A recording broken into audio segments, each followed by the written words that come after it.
అందరికీ నమస్కారం. నా పేరు ఫార్మర్ శ్రీవనిత మైథిలి. మా చెల్లి సునీత.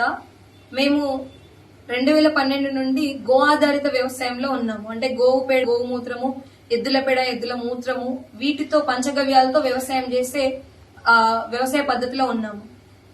అయితే ప్రస్తుతం ఏంటంటే విషయము, నేను మలక్పేటలో మా ఇంటి ఎదురుగా, మా అత్తయ్య వాళ్ళ ఇంటి ఎదురుగా వెళ్తున్నప్పుడు 2 ట్రక్కుల్లో మూడు పెద్ద నంది అంటే ఎద్దులు, అంటే ఒక 15 ఏళ్ళు వ్యవసాయానికి పనికొస్తాయి. నేను వ్యవసాయంలో ఉన్న వ్యక్తిగా చెప్తున్నాను. 15 ఏళ్ళు వ్యవసాయానికి పనికొస్తాయి. అవి చాలా ఆరోగ్యంగా ఉన్నాయి. అసలు అవి కబేళాలకి తరలించాల్సిన సందర్భమే లేని ఆవులు, చాలా హెల్తీగా ఉన్న ఎద్దులు అవి. అయితే అవి చూడగానే నేను ఆపి డ్రైవర్లను అడిగాను, నేను మా చెల్లి. సో ఇవి ఎక్కడికి వెళ్తున్నాయి, ఏంటి, మంచిగా ఉన్నాయి అని అంటే అతను స్వయంగా చెప్పింది, ఇది స్లాటర్ హౌస్ కి వెళ్తుందమ్మా, బక్రీద్ ఉంది కదా అని అన్నాడు. సో అంతలోనే ఇది అట్లా వెళ్ళడానికి కుదరదు, నేను 100 డయల్ చేస్తున్నాను, మీరు గల్లీలో పెట్టండి, వాళ్ళు వచ్చాక మనం దీన్ని సార్ట్అవుట్ చేద్దాము, లీగల్ గా చేద్దామన్నా, అట్లా తీసుకెళ్ళడానికి లేదు, ఇవి మంచి ఆరోగ్యంగా ఉన్నాయని నేను మాట్లాడాను. ఇది జరిగే లోపే ఎక్కడి నుండి వచ్చారో ఎలా వచ్చారో తెలీదు, ఒక 100 మంది పైన మగవాళ్ళందరూ నా మీద చెల్ల మీద దాడికి వచ్చారు, స్కూటీలతో మా మీదకి దాడికి వచ్చారు. సో నేనేం చేశాను, ఆ వెహికల్స్ వెళ్తే మళ్ళీ దొరకవు.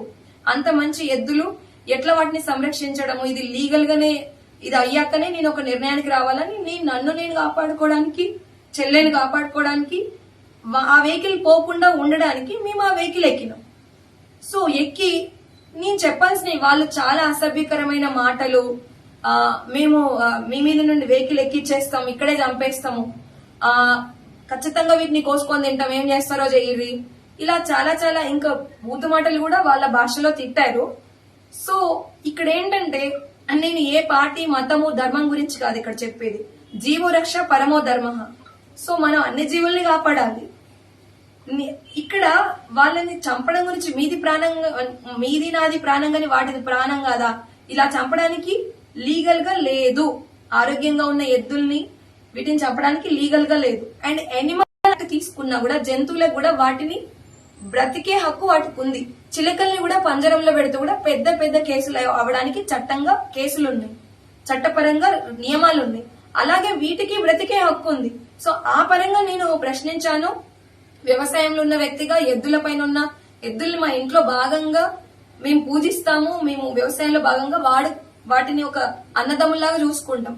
సో నేను మా చెల్లి, మేము రైతులం, ప్రకృతి వ్యవసాయ రైతులం.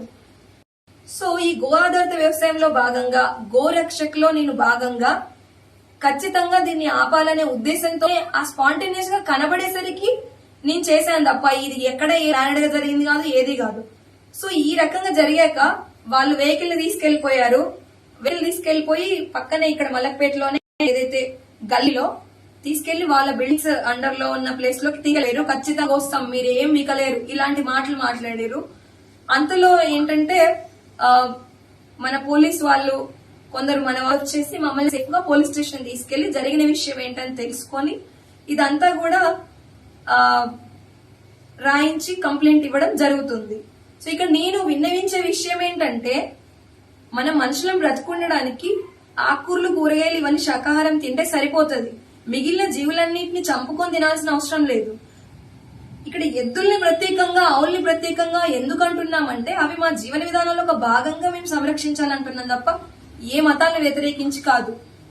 అదే టైంలో నేను 100కి కూడా డయల్ చేశాను ఫోను, కానీ ఆ ముందర వాళ్ళందరూ దాడికి వస్తుంటే మమ్మల్ని మేము కాపాడుకుంటూ వాళ్ళ దానికి సమాధానం చెప్తూ అండి, కానీ కొంచెం లేట్ అయింది వాళ్ళు. సో ఇది జరిగిన విషయం. ఇక్కడ మతము, ధర్మము, మత గొడవల గురించి కాదండి. ప్యూర్ మేము, నాది యూట్యూబ్ ఛానల్ ఉంది, నేను గత 2012 నుండి ప్రకృతి వ్యవసాయం చేస్తున్నా. మీరు అందులో చూసుకోవచ్చు నేను ఏ విధంగా వ్యవసాయం చేస్తున్నాను, గోవులు, ఎద్దులు, మిగిలిన ప్రాణం మీరు చూసుకోవచ్చు. సో నేను ఇంకొకటి ఏంటంటే, మేము వీడియోలు కూడా కవర్ చేశాము. ఎవరైతే వస్తున్నప్పుడు పక్కన ఉన్నాడో వాళ్ళు వచ్చారో, వీడియోలు కవర్ చేస్తే అక్కడ ఉన్న వాళ్ళలో ఫోన్ లాగేసుకొని వీడియోలు వాళ్ళు డిలీట్ చేశారు. మేము పోలీస్ స్టేషన్, వాళ్ళంటే అక్కడ ఉన్న ఎవరైతే పోలీస్ వాళ్ళు దాడి చేయలేదు, తీసుకెళ్లారు. అయితే వీళ్ళు ఫోన్ లాక్కొని అందులో ఉన్న వీడియోలు కూడా డిలీట్ చేసిరండి. పోలీస్ స్టేషన్ కి వెళ్లి మేము సార్ ఎవరైతే ఏసీపీ సార్ ఉన్నారో ఆయనతో మాట్లాడేటప్పుడు ఫోన్లు బయట ఎస్ఐ గారు అడిగి తీసుకున్నారు. 2 ఎస్ఐలు ఉన్నారు. సో తీసుకుని మేము మళ్ళీ అంత విషయం కంప్లైంట్ చేసి మాట్లాడి వచ్చిన తర్వాత మా ఫోన్ లో రికవర్ చేసుకోవడానికి కూడా వీడియోలు లేవు. ఆ 2 ఎస్ఐల్లో మిగిలిన వాళ్ళలో ఎవరు డిలీట్ చేసారో నాకు తెలీదు. పోలీస్ స్టేషన్ లోనే మేము తీసిన వీడియోలు రికవర్ అవ్వకుండా కూడా డిలీట్ చేయడం జరిగింది. సీసీ కెమెరాలో వచ్చే ఉంటుంది ఇది అండి విషయం జరిగింది. సో ఇక్కడ నేను ఎవరికి వ్యతిరేక కాదు, ఏ పార్టీ ఇవన్నీ కాదండి. జీవుల్ని చంపినది ఇంతే అండి విషయం జరిగింది. ఇప్పుడు ఆ ఎద్దుల్ని రక్షించాలి, ప్రవర్తించడం వాళ్ళపైన చట్టపరమైన చర్యలు తీసుకోవాలని మా అభ్యర్థన. నమస్కారం. అసలైన తొలి వెలుగు. ఫాలో వాట్సాప్ @తొలి వెలుగు official.